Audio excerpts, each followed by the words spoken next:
Pour réaliser l'appareil à cheesecake, on aura besoin de 300 g de mascarpone, 20 cl de crème liquide entière, 200 g de sucre, 5 cl de coulis de fraises, 500 g de fraises, 4 petits suisses.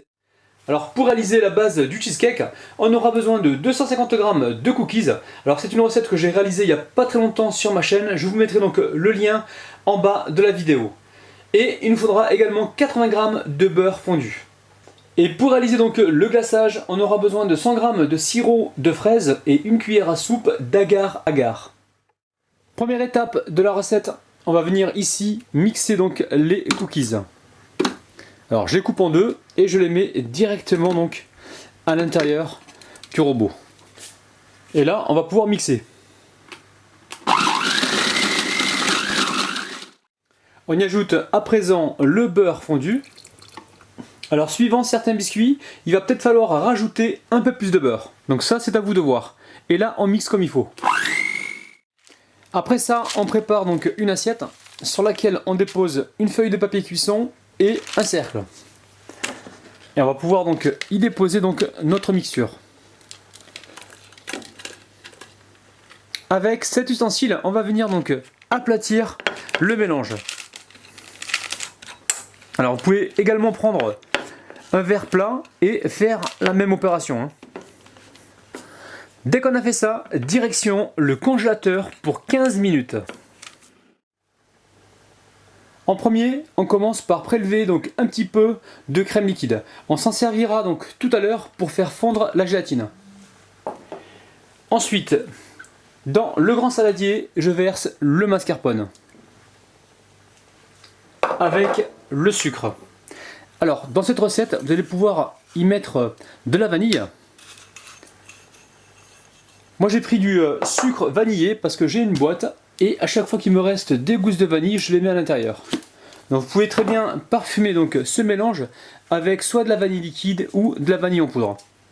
Ensuite, je prends ici mes petits suisses. Vous allez voir que la recette elle est super facile. On met tout ensemble et on fouette. Alors pensez bien à retirer donc l'humidité qui se trouve donc à l'intérieur du petit suisse. Donc ça, on le retire. Alors comme je le dis souvent dans mes vidéos, avant de monter donc vos crèmes, pensez à mettre le fouet au congélateur, la cuve au congélateur également, la crème et le mascarpone au congélateur pendant environ 10 à 15 minutes pour avoir quelque chose de bien froid et optimiser donc vos chances de réussir votre crème. Maintenant, il ne manque plus qu'à fouetter. Alors une fois qu'on a tout amalgamé, on va pouvoir y verser donc la crème liquide. Et là on fouette pendant environ 30 à 40 secondes. Allez, j'amène ma crème liquide à chauffer au micro-ondes environ 50 secondes. On ajoute la gélatine et on mélange avec la cuillère. On verse petit à petit donc la crème liquide mélangée à la gélatine. Alors c'est un petit peu chaud, donc on va vraiment verser que des petites gouttes et on mélange donc moyennement. Ensuite, j'ai sorti mon assiette du congélateur. Et là, avec un cutter, je viens retirer donc l'excédent de papier. On récupère des fraises qui font à peu près la même taille. On retire donc le pédoncule et on les coupe en deux. Une fois qu'on fait ça, on vient les plaquer directement contre les parois. Donc la pointe vers le haut. On vient ensuite y verser la crème. On va couper ici quelques morceaux de fraises. Avec la maryse, on va venir les enfoncer. Alors on s'arrange pour qu'il y en ait un petit peu partout. Et ensuite, on vient y verser donc le coulis de fraises. Alors l'idéal, c'est de faire donc marbrer ce mélange. Alors, on va juste en mettre un petit peu par-ci, un petit peu par-là. On va pas trop mélanger.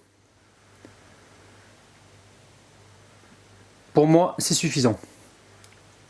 Et avec la petite spatulette, je viens ici égaliser donc la surface pour avoir quelque chose de bien plat. Alors juste avant d'emmener ça donc au réfrigérateur, on va venir ici tapoter pour chasser d'éventuelles bulles d'air. On passe au glaçage. Alors, dans le sirop, je verse ma poudre agar-agar. Je mélange avec le fouet. Et ensuite, j'amène ça au micro-ondes. Allez, c'est parti.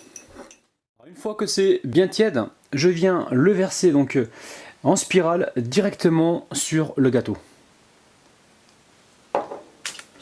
Et là, avec un mouvement donc circulaire, je viens le répartir partout sur la surface. Allez, ça repart au réfrigérateur pour environ 30 minutes. Alors, une fois que tout est bien froid, on vient ici retirer donc le papier. Alors, délicatement, et on tire.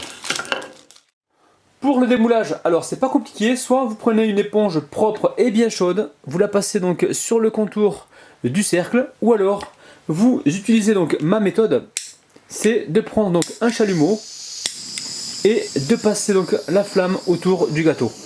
Alors on fait un passage éclair, faut pas rester trop longtemps sinon une partie du gâteau risquerait de fondre. Alors de temps en temps on vient ici contrôler pour voir si on arrive à le démouler, donc là c'est pas le cas, et on continue. On soulève donc le cercle délicatement et là je vous montre donc mon gâteau, il est magnifique. Alors ce gâteau, je ne vais pas le couper, je ne vais pas non plus le déguster. Ce sont des personnes de mon entourage qui m'ont demandé de le réaliser pour un anniversaire. Alors, je leur ai dit, n'oubliez pas de prendre des photos de l'intérieur du gâteau. Et moi, je vous les posterai donc sur Instagram.